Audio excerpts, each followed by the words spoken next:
Do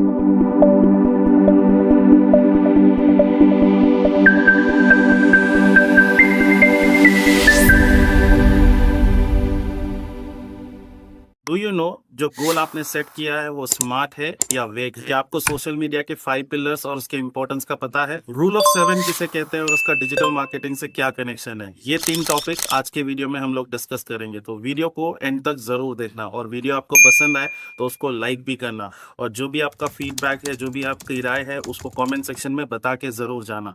और हाँ, one important thing, अगर आप नए हो इस चैनल पे तो चैनल को सब्सक्राइब भी कर लेना to receive more amazing content related to digital marketing and e commerce. सबसे पहले बात करते हैं स्मार्ट क्या है। स्मार्ट एक एक्रोनिम है जिसमें आपको 5 लेटर दिखेंगे, SMART। S स्टैंड करता है स्पेसिफिक, M स्टैंड करता है मेजरेबल के लिए, A स्टैंड करता है अचीवेबल के लिए, R स्टैंड करता है for realistic and T stand करता है फॉर टाइम बाउंड। अब ब्रीफली इसको एक्सप्लेन करते हैं फॉर बेटर अंडरस्टैंडिंग। अब सबसे पहले आपने ये सोचना है कि आपका goal specific, what do you want to achieve, do you have that specificity in place. आपको ये क्लियर होना चाहिए कि भाई आप क्या अचीव करना चाहते हो, plus who is your targeted audience, इसकी क्लैरिटी होना भी बहुत ज्यादा जरूरी है। सेकेंड है M, जो कि स्टैंड करता है मेजरेबल के लिए। जो भी गोल आपने आपके सामने सेट किया है वो मेजरेबल होना चाहिए। कैसे उसको मेजर करोगे, जो भी स्पेसिफिक मैट्रिक्स के हेल्प के साथ आप उसको मेजर कर सकते हो, उन सब की क्लैरिटी भी आपके पास होनी चाहिए। थर्ड है A, which stand for achievable, जिसका मतलब ये है आपका गोल रियलिस्टिक होना चाहिए, अचीवेबल होना चाहिए। फोर्थ है R stand for realistic or relevance. Now you will have to ensure the goal that you have set is relevant to your business, is relevant to your field. So last में आता है T, which stand for time bound. Now one important disclaimer, every goal must and should have start and end date. I will quote one SMART goal example here which will make complete sense to you. Now I'll say one statement. मुझे अपने Instagram followers या फिर YouTube followers को 6 महीने में 10,000 तक बढ़ाना है। अब इसको SMART goal pattern में break down करते हैं। पहला क्या था? S, which is being specific. यहाँ पे specificity क्या है? मुझे अपने फॉलोअर्स बढ़ाने हैं। कौन से? इंस्टाग्राम या यूट्यूब के। वो हो गई मेरी स्पेसिफिसिटी। सेकंड क्या था? M, which stand for measurable. तो मैंने क्या कहा? 10,000 फॉलोअर, तो ये 10,000 follower will come into measurable bucket. Third था A, which stand for achievable.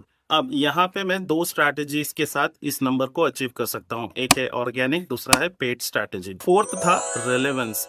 अब यहाँ पे मुझे ये इंश्योर करना है कि ये 10,000 फॉलोअर जो मेरे अकाउंट पर बनेंगे वो मेरे बिजनेस के लिए यूजफुल हो। Example, people should have interest in my product और services that I am offering. चलिए मैं एक एग्जाम्पल और देता हूँ। यहाँ पे मेरी वेबसाइट है, जैसे मैंने पिछले वीडियो में बताया, मेरी एक वेबसाइट है जो कि ebundles.in, जहां पर मैं digital product, software, OTT subscription and learning platform का मेंबरशिप 80 to 90% डिस्काउंट के साथ सेल करता हूं।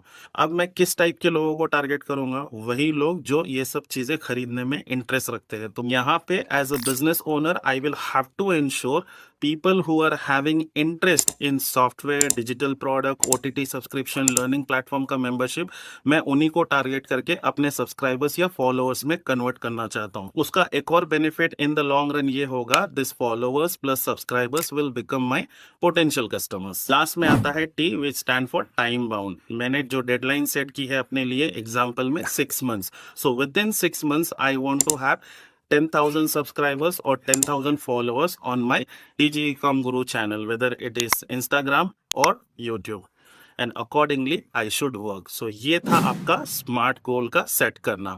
I hope you have understood this. If you have any question, please do let me know your questions in the comment section and I will be more than happy to answer that. अब discuss करते हैं 5 pillars of social media. पहला है strategy, second है planning and publishing, third है reports and analytics, fourth है listening and engagement, and fifth है paid social media ads. Strategy में ये आएगा कि what type of content you want to create, what niche you are selecting, what micro niche you are selecting, what audience you want to target, this all will come under your strategy. इसके बाद आता है planning and publishing, जिसमें आप अपनी frequency of publishing decide करोगे कि मतलब आपको वीकली वंस, वीकली ट्वाइस या वीकली थ्राइस या डेली वन पोस्ट या रील आपने पोस्ट करना है या पब्लिश करना है। ये सारी चीजें आपकी प्लानिंग एंड पब्लिशिंग फेस में आएगी। इसके बाद आता है एनालिटिक्स एंड रिपोर्टिंग। जो भी आप पब्लिश कर रहे हो उसको एनालाइज करो, find out what is working and what is not working. Fourth है listening and engagement. Give importance to the comments that you receive on your content. जैसे कि अगर किसी ने कोई फीडबैक दिया हो, अक्नॉलेज करो, एक्सेप्ट करो, रिप्लाई टू दैट feedback. इसके बाद अगर if somebody is appreciating, if somebody is telling that you are adding value, because of you they are learning something new, again acknowledge that and reply that. Last में आता है paid social media ads, जिसमें whenever you are launching new product, new services, or maybe if your brand is new, you can take help of the ads, जैसे कि Google ads हो गए, Facebook ads हो गए या फिर यूट्यूब एड्स हो गए।